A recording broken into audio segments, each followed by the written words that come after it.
Alright everyone, welcome to the dawn of world sports. I am the Donfather and I'm going to be talking about NHL and the possible closures of stadiums, arenas for upcoming games due to the COVID-19 outbreak, the coronavirus as it's also known.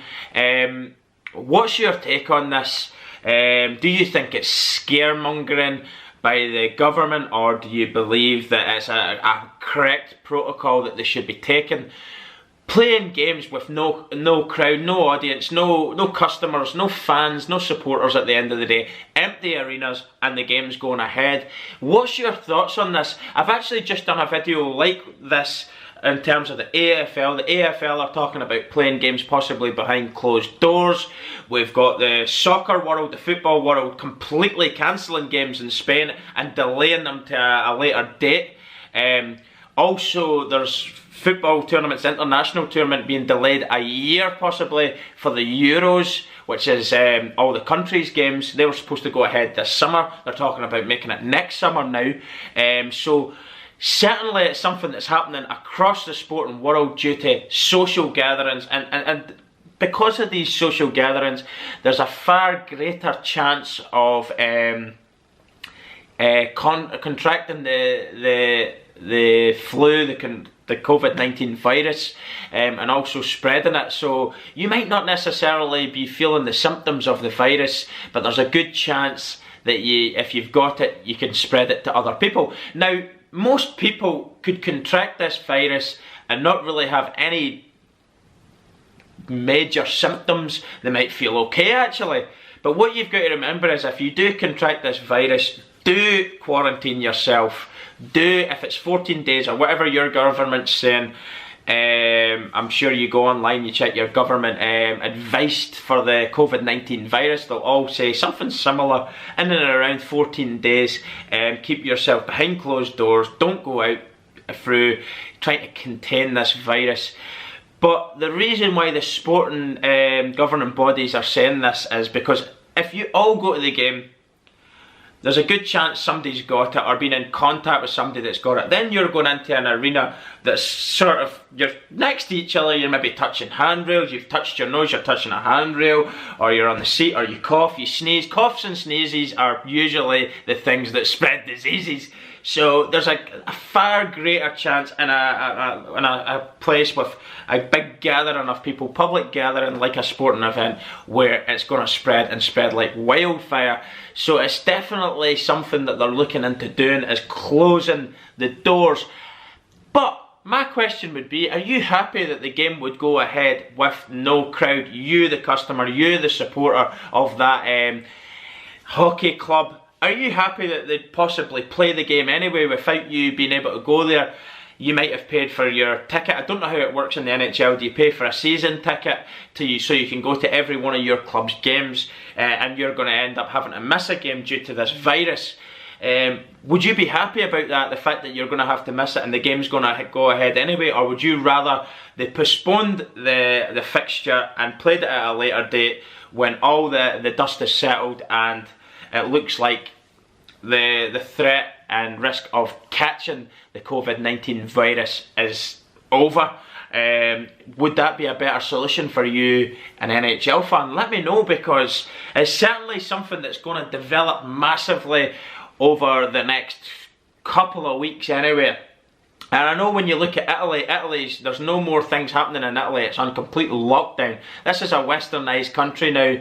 This isn't like China where, you know, maybe living conditions and working conditions aren't as good as in the Western world. This is a major European country that's closed, complete lockdown now. I think Denmark's went into lockdown. America's going into lockdown as well. So it's taken very, very seriously indeed. And I read an article from someone that was in Italy saying, yeah, it was just, all we were getting initially was reports of people contracting the virus, only several people dying, and then boom, fast forward a week, the country's on complete lockdown, and I think they're on nearly 700 deaths, albeit they're possibly people who are either elderly or who have underlying health issues. It's very rare to see somebody who's younger and healthier, if you like.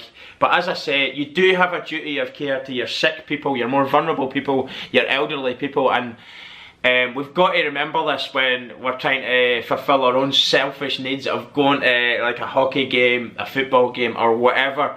I think we owe a duty of care to these people to maybe postpone the event, rather than seeing people miss out and games going ahead anyway. If I was a player, and I said the same when I did the AFL video, because my other channels does done an awful lot of AFL, Aussie Rules stuff, and this channel's grown quite well when it comes to the hockey. So I've said the same. If you were a player playing there, the last thing you'd want to do is play on the ice with no atmosphere, no noise generated from the stand. It would be a very bizarre feeling, and I'd imagine as a player you feed off the atmosphere coming from the crowd. You feed off, if a big hit goes in and everybody's like, wow, it might lift the players to give that little bit more, and if they're not getting that, there's a good chance that the team that you support might actually end up suffering due to the fact that they're not being lifted by the crowd, if you like. Maybe they'll respond better by the way that at the home game, their home crowd getting at the back of them, so it could have a negative effect as well if the game goes ahead without the crowd. Let me know what you think. Should the games go ahead without the crowd, or should they be postponed? What do you think? But it's certainly a topic that is going to be getting a lot more attention from the NHL, you'd imagine, and certainly American, Canadian governments as well. They'll be having to tie in with them and the World Health Organization, because I think we're kind of, the world's capable of dealing with the virus. I don't think it's as serious a virus in terms of it's going to kill people who are healthy and millions and millions and millions of people are going to die, but it's certainly enough to make people worry, and that's down to how quickly it seems to be spreading very quickly, which proves it's a very contagious virus. But it's still only really affecting people that are more vulnerable. But on that note, in my opinion, we owe it to these people, the more vulnerable, the less sort of healthy people, and the elderly, to be more precautious, not go to these social gatherings, not spread it, contain it and stop it, and then we'll go again. That's what I would imagine anyway. But what do I know anyway? I'm just a dumb fuck from Scotland. That's just going by what I've been reading on NHL pages and AFL pages with the Aussie rules. I felt like it was something I wanted to speak about, because it's very real in the sporting world. Some things are bigger than sport. Your health is your wealth at the end of the day, and these things come first before sport. Sport should be secondary, and I wouldn't like to think that sport went ahead without the fans, who are the lifeblood of all sport. At the end of the day, they're the ones that buy the jerseys, they're the ones that buy the tickets, they're the ones that pay the TV companies so they can watch the games on the TV. The paying public, the supporters of the sport, are the lifeblood of the sport. The players would be nothing without them, the game would be nothing without them, and if they can't go, in my opinion, the games should be postponed to a later date, like they're doing in Spain and La Liga, the top flight in Spain. Apparently I've read that they are talking about postponing the fixtures to a later date, just until they can get the virus under control, contained and stopped, which I think is sensible for everyone, indeed. But let me know what you think. Maybe people disagree with me here and say shut the hell up. But right now it does seem to be something that, yes, I was probably joking about it to begin with, thinking it's not that big a deal, and in some aspects you can still see it that way, but the rate in which it's spreading and how contagious it seems to be, it's certainly got to be something that's taken a lot more serious than initially we had thought. That's what I'd imagine anyway.